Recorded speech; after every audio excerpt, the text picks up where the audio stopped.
I'm going to bring up real quick. Yeah, you got a few hitters here. First thing is I finally got poster frames for, so on my wall in my bedroom now is Star Trek 3, 4, 5, and 6. I still have to get 1 and 2. That's going to be like $200, so I'm not buying that anytime soon. But I have the posters up. They're all original from when the movies came out. They look amazing. So because of that, though, I had not watched 3, 4, and 5 in a very long time. Because that usually my go-to is Wrath of Khan and Undiscovered Country, because those are the two best by far and my two favorites. Yeah. So I watched 3, and they all have different eye openings because it's been a little bit. 3 is a lot better than I remember. I always liked 3. 3, especially Christopher Lloyd, was really good. Some of the acting, I'm not a massive fan of the recasting. Savak from Wrath of Khan was Kirstie Alley, and she either didn't want to do it or they couldn't pay her enough, so they got Robin Curtis to play Savak, and not only in 3 but also 4. I don't think she was just. I don't know if it's just the way she played the part. She just wasn't really a good actress. Yeah, it was a little too. Like, there have been other actors who have done Vulcans and can pull it off a little better. But, I really enjoyed 3. And then I went to 4. Whales Ho. 4, I had a fonder memory of. 4 and 5 had a swap for me. 4, I had a fonder memory of, but it did not age well. There are parts of it I enjoyed. Some of the fish out of water parts are kind of funny. Yeah. No pun intended with the whales. Beginning and the end, not that great. It's rough sailing. The probe looks like a Tootsie Roll with the ball sticking out of it. And that always kind of freaked me out a little bit. And the ending, the special effects, when the whales and they save everything and the probe goes away and they're all frolicking in the water, it's obvious that they're standing in the middle of the ocean. Can you see Uhura? She's just like, so you're not kicking or anything, dude. You're standing in you're in a pool and you're standing up. Now, mind you, they were all in their 50s and 60s when that movie was made, so it's totally understand why that's that. But it just didn't age too well for me. Yeah, I always found that one to be too ridiculous. I remember watching Wrath of Khan, Search for Spock, and Star Trek 4, I think all in one sitting. I think it was just those 3. And just being the decrease in quality is so steep at times, where Star Trek 2, the entire thing, you take it seriously, even the silly parts aren't that silly, and you just take it at face value, but it takes itself seriously, so you have to take it seriously. Search for Spock, because the premise is vaguely ridiculous, it kind of has that taint of this whole thing is stupid, especially because I cared so much when Spock died, and now we're going to spend an entire movie bringing him back, and okay, this is the whole thing, okay, and he landed on the one planet that could rejuvenate him because space reasons. And then you have it's money reasons. The second one did so much business that's really what it is. Oh, absolutely. No, but I do like Chris Lloyd in that. I do remember enjoying Chris Lloyd's performance. That was one of the few things that I was like, this is a lot of fun. Yeah. And a very unknown John Larroquette is his first officer. Yeah. He's the only Klingon that survives. He's the one at the end that Kirk says, "I'll kill you later." And that's fucking John Larroquette. Yeah. So I just remember getting into 4 and being like, well, where are we going to go from here? And then it's time travel in Wales. And I was just like, oh boy. No, the only pass I'll give it was 1986, so it's almost 40 years. It was the big thing then was Save the Whales. Yeah. And so you had Leonard Nimoy, who was just getting into directing, who directed 4, and they decided to go all in on Save the Whales. Go all in, and it was... Yeah. It was interesting. This is part of that era when that was a whole thing. That was Hollywood's attempts, quote-unquote attempts, to get people to wake up to climate change and the need to change policies and things. I'm looking at you, Fern Gully, where the entire movie is a message. Oh, Fern Gully's, yeah. But it had good intentions. Yes, they always do. See, this is always the thing, is that they always have good intentions. And that's perfectly fine.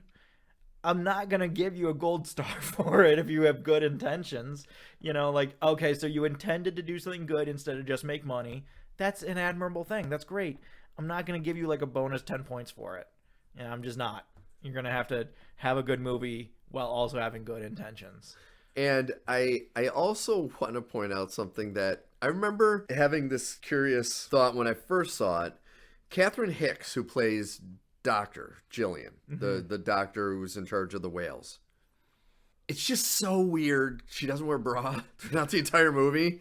And it's like, she's like doing a tour for children, and her little sweater is like, it was, now mind you, I'm not saying it as anything. It was just a sign, once again, part of the times. Yeah. It was just it's a little weird. But it's like, I gotta remember 1986 was a much different world, much different time. Well, you've heard the story of Princess Leia's bra. Yes. Yeah. Yes. Where George Lucas apparently said at some point that There's they don't no wear bras bras in in space. space. And Carrie Fisher's just like, the fuck are you talking I about? know. It's like, thanks, George. Yeah, You good job, fucking George. So then I go on to 5. 5 is still not good. No. Let me say that. But it had more moments that I enjoyed that I didn't remember. I always mix up 5 and 6. 5 is The Final Frontier. The one with Spock's brother who wants to go to the center of the galaxy where he thinks God is. Yes. Sybok is the name of Spock's brother. Yes. The Sybok character, I liked. Mm-hmm. I liked his power that they gave him, where it's kind of like a Vulcan mind meld thing where he can like tap into people's deepest regrets and emotions and have them bring it out. Mm-hmm. And by doing that, they feel relieved and almost get like addicted. It's like a cult. He's a cult leader pretty much. The thing that really struck me, and I know this has struck me before, and it really did it again.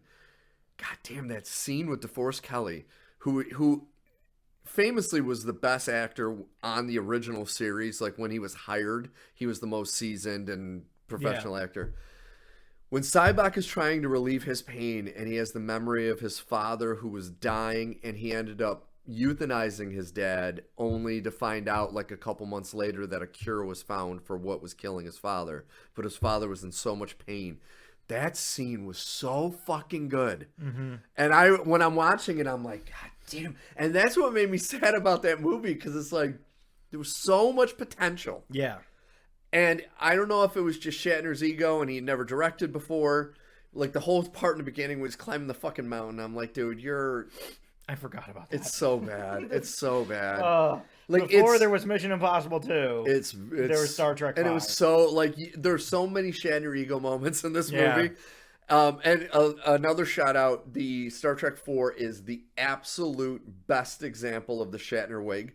It is so, especially the final scene where they're getting admonished by the Starfleet for what they did in the third movie where they destroyed the Enterprise and all that, but then they get the Enterprise back. His wig is so bad, and I'm watching it like, Jesus, like it is horrific. Like you look at him now, you can tell he's wearing a wig, but it's really good because it's 2024. Yeah. But yeah, so Star Trek 5 still not good, but I don't know if I put it over 4, but they're at least equal right now. And once again, it's equal in not a good way. Yeah. But by 5 coming up to where 4 was in my eye makes that actually get a little better, because once again, there are moments in that movie that I enjoyed. Yeah. Naked Uhura dancing and singing. Don't know about that one. That was a weird decision. I don't remember that scene. You don't remember that scene? No. When they first land on, I think it's Nebulous 3, which is the International Planet of Peace, where their Sybok is holding the 3 ambassadors. Was it the Klingon, the Earth, and the Romulan ambassadors? So when the Enterprise land, they have to take a shuttlecraft because the transporter isn't working. And there are horses that they need to get to where the hostages are. So they need to distract the guys who have the horses. So they have Uhura standing on top of this like mound of sand with these massive feathers doing like a song and dance. See, I remember the Futurama joke about this scene. Yeah. More than I remember. But you're watching it like, what the fuck what is the going on? hell is this? This woman launched the careers of so many female scientists. She was so important that Martin Luther King told her to stay on the show. And now that she's in her like 60s, you're gonna be like, take all your clothes off. Here's a couple feathers, dance and move them over. It's like, Jesus Christ. Didn't you do her bad enough all those years you on. had her in a miniskirt on the Enterprise? She's like... That's why I appreciate what they've done in Strange New Worlds. It's like, she's a genius. Yeah. She's smarter than everyone else other than Spock, potentially. She learns languages in a night. Yeah. Like, she's very, very... She's very smart. Yeah. And it's like, the old Uhura and Nichelle Nichols, I love her. And they did her right in, Star Trek 6, The Undiscovered Country. They gave her a much more dignified, intelligent role. And they even have her say in the beginning of Star Trek 6 that she's chairing... lectures at Starfleet Academy. So it's like, okay, that's Uhura. Her standing on a mountain naked to distract guys when you have phasers with stun settings does not make sense to me. So fucking dumb. It was so dumb. And So I'm watching terrible. it like, it wasn't just dumb, it was embarrassing. Yeah. It was so embarrassing. Yeah. But so that was my Star Trek story. I gotta talk about the quick MCU. Because once again, my son and I have continued our journey. Remember, we still have to talk about Fallout. So real quick though. We watched Homecoming. We're not talking about Homecoming. No, No, Al. Yeah, you can't do this to me. You can't do this to me. We have beat this dead horse enough. No, we haven't. Yes, we have. We're not talking about it. No, we have to talk about it. Nope, I'm not saying a word about it. We also watched Civil War. You're a bastard and you know it. I know I am. Yeah. Civil War. Once again, disappointing me. Yeah, of course. Goddamn, Robert Downey Jr.'s acting sucked in that fucking You don't movie. think he It doesn't was hold up well? so bad. Especially at the end when he realizes that Bucky killed his parents. Yeah. I was like, you won an Oscar, dude. I know you're better than this. Like, that movie above all else, other than maybe when he's recruiting Spider-Man, he was that charismatic, like Iron Man 1 and 2 kind of Tony Stark. But then when he's being serious, it's fucking bad. See, I like him in his serious moments there. There are some where when he meets Alfred Woodard's character and then reports back to the Avengers, and he's like, oh, who is this? This is Dylan. And we fucking killed him because we dropped. See, that was okay. I'm more talking about the ending when I thought that was emoting. a little much at the time, but I do still love the moment where he and Cap are talking, and Iron Man thinks he's getting through to Cap, and that Cap is going to switch sides. And he's like, and then what about Wanda? And he just flips. He's like, what do you want me to do? And it's just like that. There it is. Yeah. That's it. But it was so hot and cold. Yeah. But just the movie itself, once again, I was like, God damn it. It's just a missed opportunity. It so is. Here's the thing is that movie peaks in the second act. Yeah. The airport scene, you're not going to get any better than that. And they don't try to. And so the third act is fine. I still say it's the stupidest thing in the world where Tony has time to fly home to the East Coast and then fly all the way to Russia. Oh no, he has to stop in the North Atlantic. Yeah, that's right. And then he has to fly all the way to Russia, and he does all of that in the amount of time it takes Cap and Bucky to get from Berlin to Moscow. Yeah. That's fucking dumb. That is so dumb. It's fucking stupid. It's so dumb. And, there's just a lot of elements of that throughout the entire movie. And even Sam calls out one element that I forgot is so fucking stupid.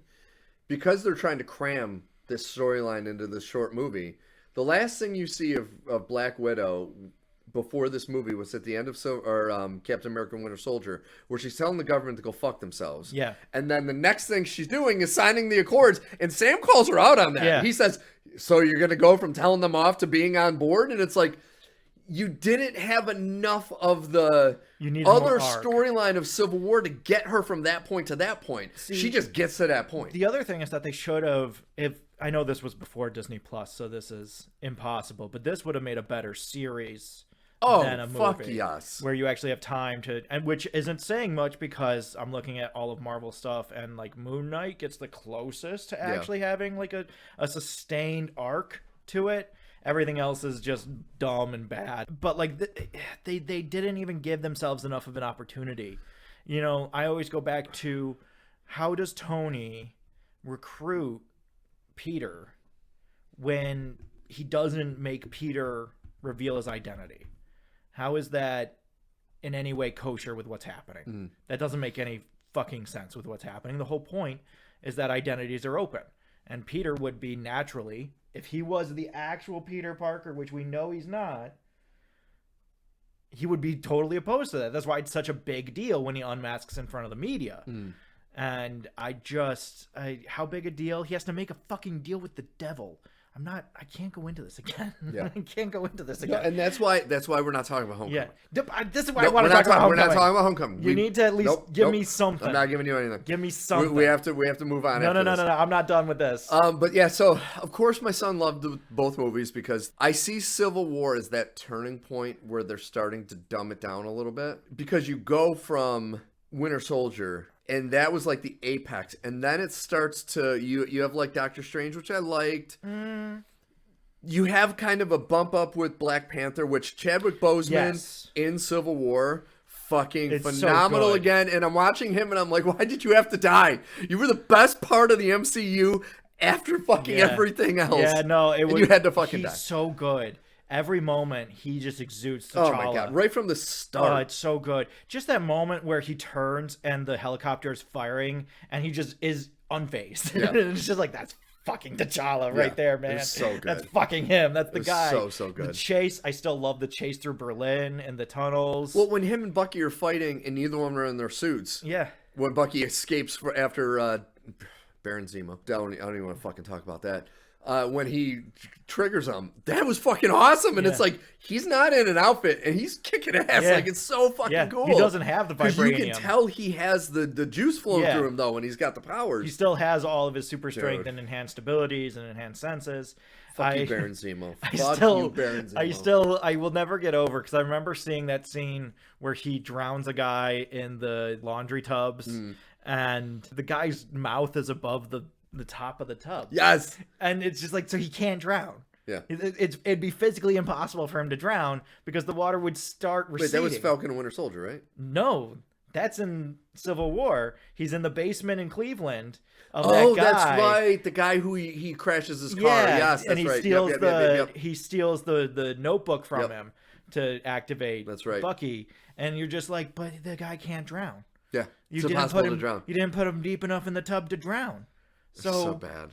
And I can see that. Yeah. I can see it right now. So bad. And like, I do love stuff. I still love, this is the closest we've ever gotten to Clint Barton Hawkeye, where when he is rescuing Wanda, I just love that moment. Okay, we gotta go. That is so classic Hawkeye. That, and he gets grabbed and he punches Vision twice, and it's like, that's classic Hawkeye. Yeah. The only way it could have been better is if he has like a broken nose during the airport battle, so he has like the band-aid over his nose. That would be cool. Like, fucking great stuff, man. And I agree with you too, how at the end when he's in his cage, or not the end, well, kind of the end, when Tony shows up and he's in the cell and he backtalks Tony. That's one of the best Hawkeye moments of all time. So good. When he calls him a futurist, like, there's so many great moments that I waited for so long, and they did come in Civil War. I just do wish that they had nailed some of the other elements of the storyline. Like, obviously we can't do it, but one of the coolest things about Civil War is when the Punisher confronts Captain America and asks him, like, how am I different from you? I kill people. How else am I different? Like, tell me again about how I'm different than who you are, because I'm a soldier who was pushed to do the right thing in his mind and would go to any extreme to do that. So tell me again about how I'm less than you. And just like, you can't do that because we haven't established the Punisher, even though apparently he's the one that runs over fucking Quarterbast or whatever his nuts is in Winter Soldier on the highway with the yellow truck. Anytime a yellow truck runs into anybody in Winter Soldier, it's apparently the Punisher, according to the Russos. So like, we'll go with that. We'll go with that. No, I just I don't dislike Civil War, but it comes back down to that problem of so many Marvel movies of missed opportunities. So many. It's not bad, but it's just not as good as it could be. Yeah, it was disappointing because I'm part of me rewatching these is I'm seeing if I was right about my initial thought of them or if I was wrong. Yeah, and I was kind of right about this one, and it kind of bothered me. Like I was hoping maybe I would see something different in it. Nope.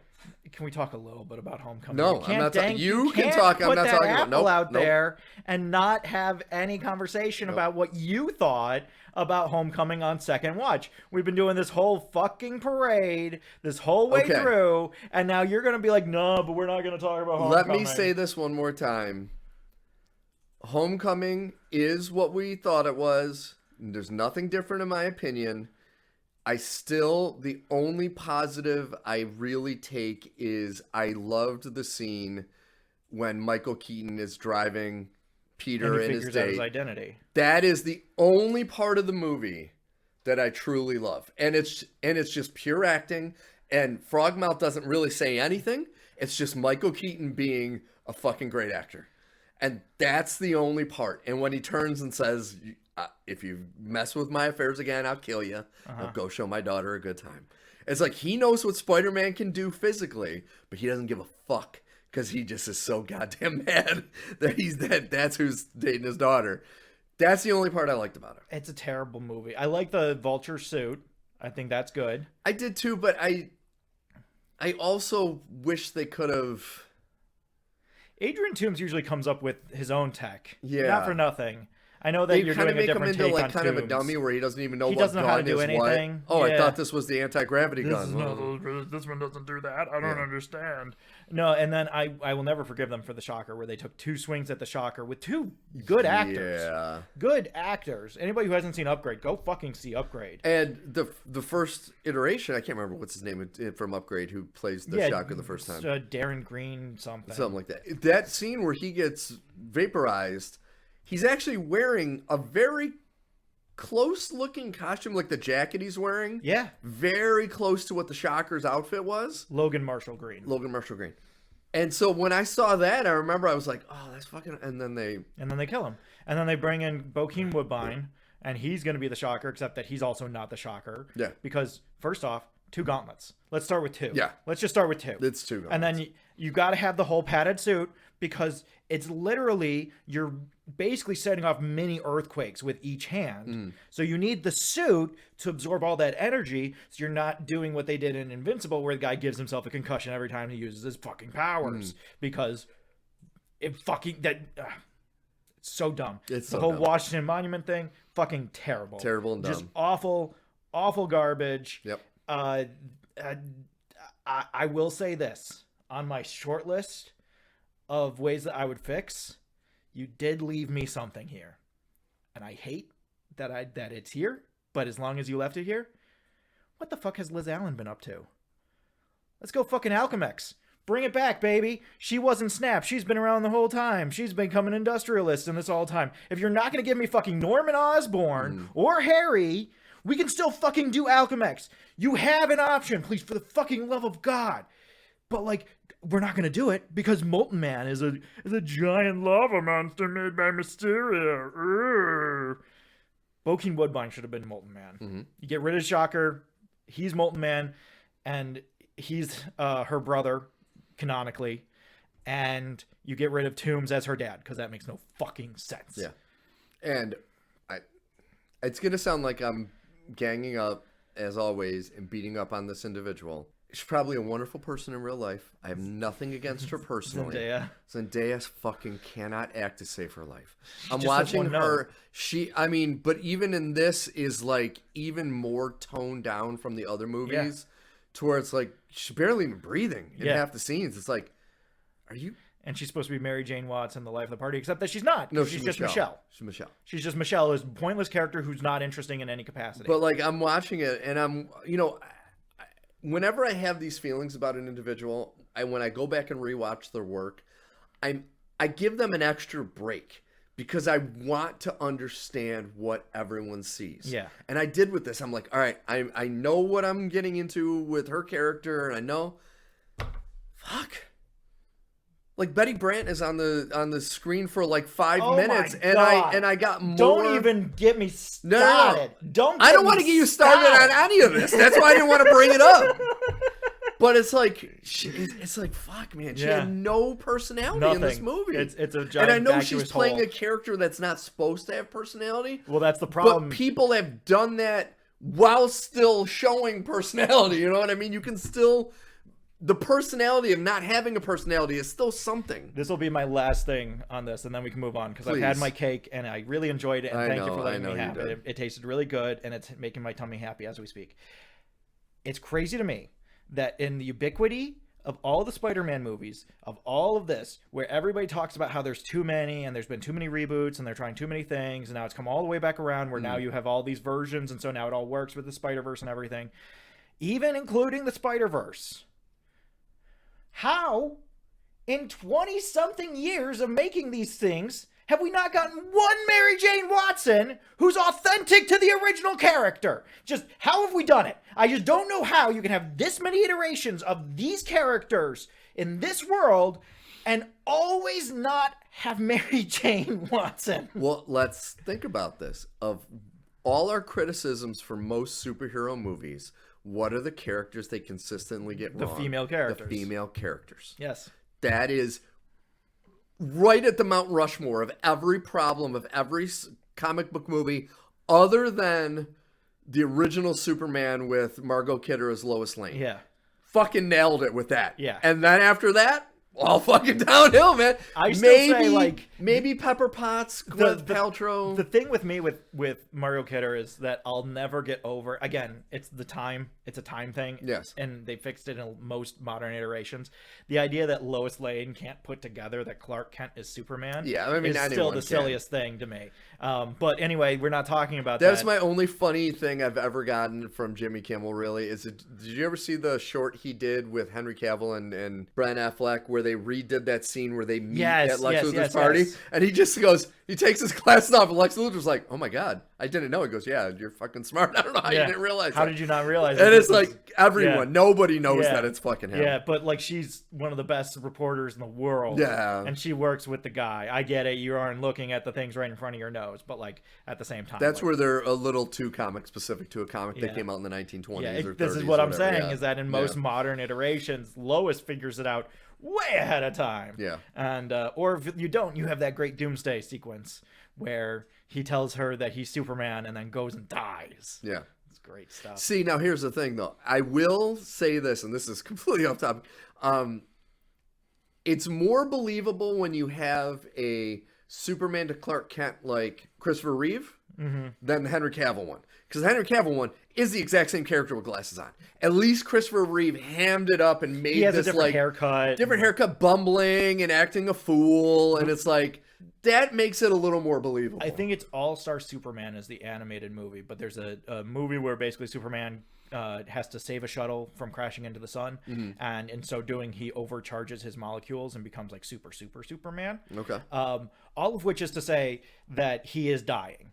And so he's going about his life knowing that he's dying and just trying to like solve his problems both as Clark Kent and as Superman. And when he's walking around the Daily Planet, the way that he holds himself, the hunched over nature, the way that he just is kind of like always insular and, you know, trying to seem smaller than he is, that's how you pull it off. Yes, is I agree. By somebody who's at every function, everything about them. It's like that thing in Prestige where you have to have every little thing all the time has to be different. I agree. And so, and I do want to also throw this out before we move on. I know Kirsten Dunst is Mary Jane. I'm not an idiot.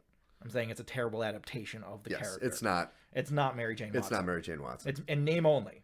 Because the first introduction of Mary Jane Watson, where she opens the door and says, "You hit the jackpot, Tiger," is the like super confident. Yeah. I am this gorgeous woman. I know I am. I was watching the old animated series again. Yeah. And there's an episode where he goes to another universe because they kickstarted the Spider-Verse way back in the 90s before it was cool. He goes to another universe and he meets another Mary Jane. And she literally has that line that Stanley wrote in about like, I got to go to the party because without me, there is no party. There is no party. And it's like, that's fucking Mary Jane. Watson. And it is. It's the confidence. Yeah. Like, that's Mary Jane Watson. Yeah. She is a confident human being.